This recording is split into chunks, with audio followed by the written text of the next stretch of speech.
നമസ്കാരം, ഏവർക്കും പുതിയ വീഡിയോയിലേക്ക് സ്വാഗതം. ഇന്ന് ഡെവലപ്മെൻറ്റ് സീരീസിൽപ്പെട്ട മറ്റൊരു വീഡിയോ ആയിട്ടാണ് നിങ്ങളുടെ മുന്നിലേക്ക് വന്നിരിക്കുന്നത്. ഇന്ന് നിങ്ങൾക്കായി അവതരിപ്പിക്കുന്നത് ഡെവലപ്മെൻറ്റ് സീരീസിൽപ്പെട്ട മറ്റൊരു വീഡിയോ ആണ്. പക്ഷേ ഇതൊരു ഐ ഓപ്പണറാണ്. നിങ്ങളെ വേറൊരു തലത്തിലേക്ക് കൊണ്ടുപോകാനും ചിന്തിപ്പിക്കാനുമുള്ളൊരു വീഡിയോ ആയിട്ടാണ് നിങ്ങളുടെ മുന്നിലേക്ക് വന്നിരിക്കുന്നത്. നമ്മൾ ഇന്ന് ചെയ്യുന്നത് നമ്മൾ യൂട്യൂബിൽ പല വീഡിയോസും കണ്ട് ഇൻസ്പയർ ആയിട്ടുള്ളൊരു വീഡിയോ സീരീസാണ്. അതായത് നമ്മുടെ ഇന്ത്യൻ റെയിൽവേയിലെ നമ്മുടെ ശോചനീയാവസ്ഥ അല്ലെങ്കിൽ ഇന്ത്യൻ റെയിൽവേ ഏത് ദിശയിലേക്കാണ് ഇപ്പോൾ പൊയ്ക്കൊണ്ടിരിക്കുന്നു എന്നൊരു രീതിയിലുള്ള വീഡിയോ ആണ് നമ്മളിന്ന് ചെയ്യാനായിട്ട് പോകുന്നത്. അപ്പോൾ വീഡിയോയിലേക്ക് എല്ലാവർക്കും സ്വാഗതം. ഇന്ത്യൻ റെയിൽവേ നമുക്കറിയാം, ഇന്ത്യയിലെ ഏറ്റവും വലിയ പൊതുമേഖലാ സ്ഥാപനങ്ങളൊന്നാണ് നമ്മുടെ ഇന്ത്യൻ റെയിൽവേ എന്ന് പറയുന്നത്. അത് മാത്രമല്ല, നമ്മുടെ ഇന്ത്യയുടെ മുക്കിനും മൂലയിലും വരെ കണക്ടിവിറ്റി ഉള്ള ഏക ഒരു ട്രാൻസ്പോർട്ടേഷൻ ഫെസിലിറ്റിയാണ് നമ്മുടെ ഇന്ത്യൻ റെയിൽവേ. ഏതൊരു കുഗ്രാമത്തിലും ഈവൻ വാഹനങ്ങൾ പോകാത്തടത്ത് പോലും നമ്മുടെ ഇന്ത്യൻ റെയിൽവേ എത്തും. ഇപ്പോൾ പുതിയ ഹൈറ്റ്സാണ് ഇപ്പോൾ ഇന്ത്യൻ റെയിൽവേ കീഴടക്കിക്കൊണ്ടിരിക്കുന്നത്. അതായത് നമ്മുടെ കാശ്മീരിനെ ബന്ധിപ്പിക്കുന്ന, കാശ്മീരിലെ റെയിൽവേ ഉണ്ടെങ്കിലും അത് നമ്മുടെ ഇന്ത്യയിലെ ബാക്കി ഭാഗങ്ങളുമായിട്ട് റെയിൽവേ ബന്ധിപ്പിച്ചിരുന്നില്ല. കാരണം ഒരു പാലമുണ്ട്. അപ്പോൾ ആ പാലത്തിൻ്റെയൊക്കെ പണികളൊക്കെ ഏകദേശം പൂർത്തിയായപ്പോൾ ടെസ്റ്റ് റണ്ണൊക്കെ കഴിഞ്ഞിട്ടുണ്ട്. ഉടനെ തന്നെ അത് പബ്ലിക്കിന് വേണ്ടി തുറന്നു കൊടുക്കുമെന്നാണ് പ്രതീക്ഷിക്കപ്പെടുന്നത്. അപ്പോൾ ആ ഒരു രീതിയിലൊക്കെ കാണുമ്പോൾ നമ്മൾ ഇൻഫ്രാസ്ട്രക്ചർ വൈസ് വളരെയധികം ബെറ്റർ ആയിട്ടുണ്ട്. വളരെ മികച്ച റെയിൽവേ പ്ലാറ്റ്ഫോമുകളും എല്ലാം നമുക്കുണ്ട്. പക്ഷേ അവിടെയാണ് നമ്മുടെ ഒരു മെയിൻ പോയിന്റ് എന്ന് പറയുന്നത്. അവിടെ എപ്പോഴൊരു ബട്ട് എന്ന് പറയുന്നൊരു കാര്യമുണ്ട്. കാരണം നമ്മുടെ ഇന്ത്യൻ റെയിൽവേ ഇങ്ങനെയൊക്കെ ഇൻഫ്രാസ്ട്രക്ചർ വൈസ് ഡെവലപ്പ് ചെയ്താലും നമ്മുടെ ബേസിക് ഇൻഫ്രാസ്ട്രക്ചർ അതല്ലെങ്കിൽ നമ്മുടെ ഒരു ബേസിക് ഫെസിലിറ്റീസ് വളരെയധികം ശോചനീയമാണ്.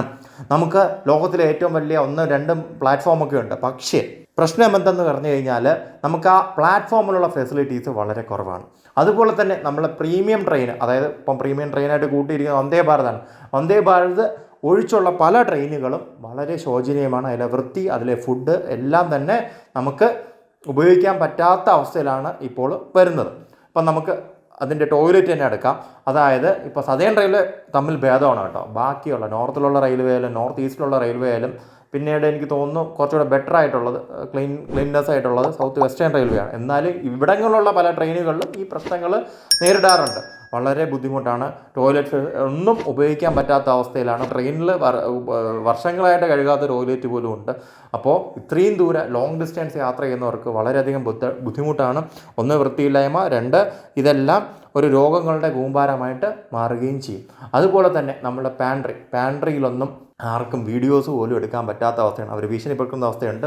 ഇതെല്ലാം നമുക്ക് ഒരു പ്രചോദനമാവുന്നത് നമ്മുടെ പല വീഡിയോസാണ്. ഇപ്പോൾ tech travel eat by Sujith ഭക്തനായിരുന്നാലും മലയാളി ട്രാവലർ ആയിരുന്നാലും ഇവരുടെയൊക്കെ വീഡിയോ കണ്ടിട്ടാണ്. ആ മലയാളി ട്രാവലറിൻ്റെ വീഡിയോസിൽ ആ 2 പയ്യന്മാർ ചെയ്യുന്ന വീഡിയോസാണ്. കാസർഗോഡ് പയ്യന്മാരാണെന്ന് തോന്നുന്നു.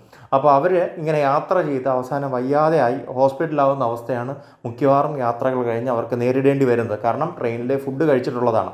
ഇപ്പോൾ ട്രെയിനിലെ ഫുഡ് ആയിരുന്നാലും നമുക്ക് വിശ്വസിച്ച് കഴിക്കാൻ പറ്റാത്ത അവസ്ഥയാണ്. പക്ഷേ കേരളത്തിൻ്റെ കാര്യമല്ല പറയുന്നത്. കേരളത്തിൽ ഇതെല്ലാം എത്രയോ ഭേദമാണ് ബാക്കിയുള്ള സ്ഥലങ്ങളാണ്. ഇതിന് പുറമെ മറ്റൊരു സംഗതിയുണ്ട്.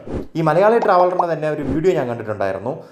നമ്മുടെ ജനശതാബ്ദി എക്സ്പ്രസ്, എനിക്ക് തോന്നുന്നത് നമ്മുടെ വാരണാസിയിൽ നിന്നോ നമ്മുടെ ബനാറസിൽ നിന്നോ തുടങ്ങുന്നൊരു ട്രെയിനാണ് ബീഹാറിലേക്കുള്ള. ഈ ട്രെയിനിൽ നമുക്കറിയാം, നമ്മുടെ നാട്ടിൽ ജനശതാബ്ദി എന്ന് പറഞ്ഞിട്ട് നമ്മൾ സാധാരണ ടിക്കറ്റ് എടുത്ത് കയറാറില്ല. ഒരു ടിക്കറ്റും എടുത്ത് അതിൽ കയറാറില്ല. ബുക്കിംഗ് കൊണ്ട് മാത്രമാണ് നമ്മളതിൽ കയറാറ്. അതൊരു പ്രീമിയം ട്രെയിൻ ക്ലാസിഫൈഡ് ആണ്. ഇപ്പോഴാണ് വന്ദേ ഭാരത് വന്നപ്പോഴാണ് അത് പ്രീമിയം ആ ഒരു വലിയ സ്ട്രെച്ചിൽ എന്ന് പറയാം. അല്ലെങ്കിൽ നമ്മളെല്ലാം ആശ്രയിച്ചു കൊണ്ടിരുന്നത് നമ്മുടെ ജനശതാബ്ദി തന്നെയാണ് പെട്ടെന്ന് എടുത്ത് എത്താനായിട്ട്. ഇതിൻ്റെ AC ആയിരുന്നാലും നോൺ AC ആയിരുന്നാലും എല്ലാവരും ഇതിനകത്ത് കയറും. അതേപോലെ സ്ലീപ്പർ ഉള്ള യാത്ര, നോർമലി രാത്രിയുള്ള സ്ലീപ്പറിലൊന്നും ആരും പുറത്തുനിന്നുള്ളവരൊന്നും വന്ന് ഡിസ്റ്റർബ് ചെയ്യാറൊന്നുമില്ല. പക്ഷേ നോർത്തേൺ സൈഡിലേക്കുള്ള ട്രെയിനുകളിലെല്ലാം ഇതേ പ്രശ്നം. ഇതൊക്കെ റെയിൽവേ അഡ്രസ്സ് ചെയ്യണ്ടേ? കാരണം കാശ് കൊടുത്തു പോകുന്നവരെ മണ്ടന്മാരാക്കുന്ന ഒരു അവസ്ഥയാണല്ലോ ഇപ്പോൾ റെയിൽവേ കാണിച്ചു കൊണ്ടിരിക്കുന്നത്. ഞാൻ 1000-500 അല്ലെങ്കിൽ 1000 രൂപ കൊടുത്ത് ട്രെയിൻ ബുക്ക് ചെയ്ത് പോകുന്നത് എനിക്ക് സുഖകരമായിട്ടൊരു യാത്രയ്ക്കാണ്. അല്ലാതെ ആ ട്രെയിൻ യാത്രയിൽ എനിക്ക് ബാക്കിയുള്ളവരുടെ ഡിസ്റ്റർബൻസ് കിട്ടാനല്ല. ഈവൻ തേർഡ് AC പോലും ഇപ്പോൾ ഇതേ അവസ്ഥയാണ്. തേർഡ് ACയിലൊക്കെ നമുക്ക് കൊടുക്കുന്ന ഫെയർ നമ്മൾ എത്രയാണെന്ന് അറിയാം.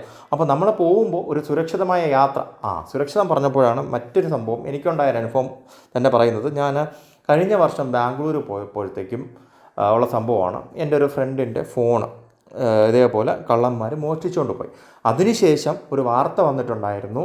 നമ്മുടെ ബാംഗ്ലൂർ ഈ ട്രെയിൻ എന്ന് പറഞ്ഞു കഴിഞ്ഞാൽ കൊച്ചുവേളി ബാംഗ്ലൂരാണ്. കൊച്ചുവേളി ബാംഗ്ലൂർ ഒരു ഹിറ്റ് ട്രെയിനുണ്ട്. ആ ഹിറ്റ് ട്രെയിൻ എന്ന് പറഞ്ഞാൽ എപ്പോഴും ഫുള്ളാണ് ആ ട്രെയിൻ.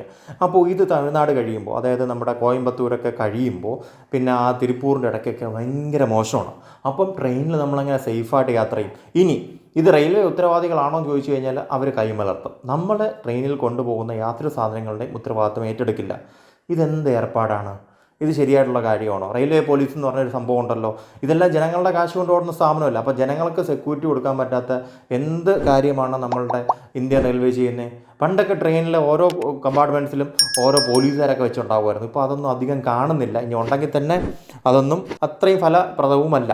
അതുമാത്രമല്ല, മറ്റൊരു പ്രധാനപ്പെട്ട സംഗതി എന്ന് പറയുന്നത്, നമ്മളിത് കംപ്ലയിൻറ്റ് ചെയ്താൽ പോയി കഴിഞ്ഞാൽ നമ്മുടെ ഫുട്ബോൾ അടിക്കുന്ന പോലെ അങ്ങോട്ടും ഇങ്ങോട്ടും അടിക്കും. ഇവിടെ പോകുമ്പോൾ പറയും അവിടെ പോകും, അവിടെ പോകുമ്പോൾ പറയും നിങ്ങൾ നടന്ന സ്ഥലത്ത് പോകും, നടന്ന സ്ഥലത്ത് പോകുമ്പോൾ നിങ്ങൾ ഏത് സ്റ്റേഷനിലാണ് ഇറങ്ങി അവിടെ പോകും. നല്ല രസകരമായ സംഭവമാണ്. പിന്നെ ഒരു ഫോൺ നമ്പറുണ്ട്, അത് വിളിച്ച് കഴിഞ്ഞാൽ രസകരമാണ്. ഇപ്പോൾ എത്തും, എന്നിട്ടൊരു 10 പ്രാവശ്യം നമ്മൾ ഇങ്ങോട്ട് വിളിക്കും. അങ്ങനത്തെ കാര്യം ചെയ്യും കേട്ടോ. 10 പ്രാവശ്യം ഇങ്ങോട്ട് വിളിച്ച് നമ്മളെ ഡിസ്റ്റർബ് ചെയ്യും. എന്തായി എന്ന് പറഞ്ഞിട്ട്. പക്ഷേ പ്രത്യേകിച്ച് ഗുണം ഒന്നുമില്ല. വളരെ കുറച്ച് മാത്രമേ ഗുണങ്ങൾ കിട്ടിയവരുണ്ടാകത്തുള്ളൂ എന്നാണ് എൻ്റെ വിശ്വാസം. അതുമാത്രമല്ല, നമുക്ക് കുറേ സ്പെഷ്യൽ ട്രെയിൻസ് ഉണ്ട്. ഈ സ്പെഷ്യൽ ട്രെയിൻസിലൊന്നും നമുക്ക് ഫുഡ് ഓൺ ട്രാക്ക് നമുക്ക് ബുക്ക് ചെയ്യാനായിട്ട് സാധിക്കില്ല. അത് മറ്റൊരു സംഭവം. കുറേ സ്പെഷ്യൽ ഇങ്ങനെ ഓടിച്ചുകൊണ്ടിരിക്കും, വർഷങ്ങളായിട്ടും അത് ഇതാക്കാറില്ല. അതുമാത്രമല്ല, നമ്മൾ ടൈമിംഗ് തെറ്റി വരുന്ന ട്രെയിനുകൾക്കും ഫുഡ് ഓൺ ട്രാക്ക് നമുക്ക് കൃത്യമായിട്ട് നമുക്ക് ചെയ്യാനാവില്ല. പിന്നെ കുറച്ചുകൂടെ അനുഭവം നമ്മൾ ഇതും യൂട്യൂബിൽ കണ്ടതാണ്. പറഞ്ഞു ചെയ്യുന്ന കാര്യമെന്ന് പറഞ്ഞു കഴിഞ്ഞാൽ, ഇതേപോലെ ഫുഡ് ഓൺ ട്രാക്കിൽ വരുന്ന ഫുഡ് പോലും ക്വാളിറ്റി ഇല്ലെന്നാണ്. അപ്പോൾ ഇത് എത്രത്തോളം സത്യാവസ്ഥ ഉണ്ടെന്ന് അറിയത്തില്ല. ചിലപ്പോൾ അത് അവിടുത്തെ മാത്രം പ്രശ്നമായിരിക്കും. പക്ഷേ പൊതുവിൽ ട്രെയിനിലെ ഫുഡ് വളരെ മോശമാണ്.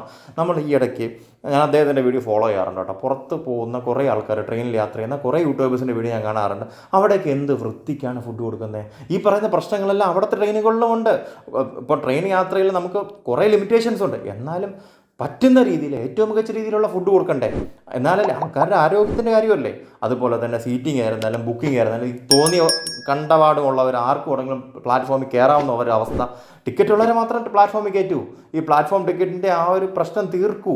പ്ലാറ്റ്ഫോമിലേക്ക് ആർക്കും പോകാൻ പറ്റില്ല. ആ റെയിൽവേയുടെ മെയിൻ ബിൽഡിങ്ങിനകത്ത് വരാം, അത് കഴിഞ്ഞിട്ട് പോകാൻ പറ്റത്തില്ല. നമ്മുടെ എയർപോർട്ടിൻ്റെ മാതൃകയിലാക്കൂ, കുഴപ്പമില്ല. എയർപോർട്ടിലേക്ക് ടിക്കറ്റുള്ളവരെ ഗേറ്റ് വഴി കടത്തി വിടുന്നു, അതേപോലെ ആക്കൂ. എല്ലാ വികസിത രാജ്യങ്ങളും അല്ലെങ്കിൽ വികസിച്ചുകൊണ്ടിരിക്കുന്ന രാജ്യങ്ങളും ചൈന പോലുള്ള രാജ്യങ്ങളും ഇതെല്ലാം ചെയ്യുന്നത്. പിന്നെ ട്രാക്കിൽ ഉള്ള വേസ്റ്റ് കുറച്ച് കാലം ആ ഒരു പരിപാടി ഇല്ലായിരുന്നു കേട്ടോ. ട്രാക്കൊക്കെ കുറേ ക്ലീൻ ആയിരുന്നു. ഇപ്പോൾ എല്ലാ വേസ്റ്റും ട്രാക്കിൽ കാണും. ഇതെന്താണ്? നമ്മുടെ രാജ്യം ഇതിന് പുറത്ത് അല്ലെങ്കിൽ രാജ്യത്തിന് പുറത്തുള്ളവർ നമ്മൾ വരുമ്പോൾ അവരെന്ത് വിചാരിക്കും നമ്മളെ പറ്റി, അല്ലെങ്കിൽ നമ്മൾ തന്നെ എന്താണ് നമ്മളെ കുട്ടികൾക്ക് പറഞ്ഞു കൊടുക്കുന്നത്? ഇതൊക്കെയല്ലേ. അപ്പോൾ ഇന്ത്യൻ റെയിൽവേ മാറേണ്ട സമയമായി. എത്രയും പെട്ടെന്ന് മാറിക്കഴിഞ്ഞാൽ ഇന്ത്യൻ റെയിൽവേക്ക് കൊള്ളാം. കാരണം ജനങ്ങളുടെ കാശ് വെച്ച് ഓടുന്നൊരു സ്ഥാപനം ഇങ്ങനെ ഓടിയാൽ മതിയാവില്ല. വളരെ മികച്ചൊരു സ്ഥാപനമാണ്. ഫ്രൈറ്റ് ആയിരുന്നാലും ഇപ്പോൾ ട്രാൻസ്പോർട്ടേഷൻ ആയിരുന്നാലും അവർക്കുള്ള പോലെ കണക്റ്റിവിറ്റി ആർക്കുമില്ല. പക്ഷേ അതേ മറിച്ച് നമ്മൾ പ്രോപ്പർ രീതിയിൽ കാര്യങ്ങൾ ചെയ്യണം. ഇപ്പോൾ ഇന്ത്യൻ റെയിൽവേ മിക്കവാറും കോച്ചുകളെല്ലാം AC ഒക്കെ ആക്കുന്നുണ്ട്. AC ഒക്കെ ആക്കുമ്പോഴും നമ്മൾ ആ സ്റ്റാൻഡേർഡ് മെയിൻറ്റെയിൻ ചെയ്ത് പോകണം. അതിനനുസരിച്ചുള്ള ലോക്കൽ ട്രെയിൻസിൻ്റെ എണ്ണം കൂട്ടണം. അപ്പോൾ ആൾക്കാർ ഇതിലേക്ക് കയറുന്ന ആ ഒരു തോത് കുറയും. അപ്പോൾ നിങ്ങളുടെ അഭിപ്രായങ്ങൾ വ്യക്തമാക്കുക. ഇതൊക്കെ കുറച്ചാണ്. ഇനി നമ്മൾ സീരീസ് കൊണ്ടുവരാം. നമ്മുടെ നോട്ടീസിൽ കുറേ കാര്യങ്ങൾ വരുമ്പോൾ ഇനിയും നമ്മൾ ഇതുമായി ബന്ധപ്പെട്ട സീരീസ് കൊണ്ടുവരാം. നമ്മളെ എയർപോർട്ട്, ട്രിവാൻഡ്രം എയർപോർട്ട് പറയുന്ന പോലെ ഇന്ത്യൻ റെയിൽവേയുടെയും ഉന്നമനം അല്ലെങ്കിൽ അതിൻ്റെ നന്നാക്കാനായിട്ട് നമുക്ക് ചെയ്യാൻ പറ്റുന്ന കാര്യങ്ങൾ നമ്മളും ചെയ്യും. നമ്മളും കുറേ വീഡിയോസ് ചെയ്യാൻ തയ്യാറാണ്. അപ്പോൾ ഇനിയും വീഡിയോസ് നമ്മൾ എന്തെങ്കിലും കണ്ടു കഴിഞ്ഞാൽ നമ്മൾ ഇനിയും വീഡിയോ സീരീസ് കൊണ്ടുവരുന്നതായിരിക്കും. അപ്പോൾ ഇതൊക്കെയാണ് നിങ്ങളോട് പറയാനുള്ളത്. നിങ്ങളുടെ വിലയേറിയ അഭിപ്രായങ്ങൾ രേഖപ്പെടുത്തുക. അപ്പോൾ ഇന്നത്തേക്ക് വിട വാങ്ങുന്നു. നന്ദി, നമസ്കാരം. Keep watching cress Kerala.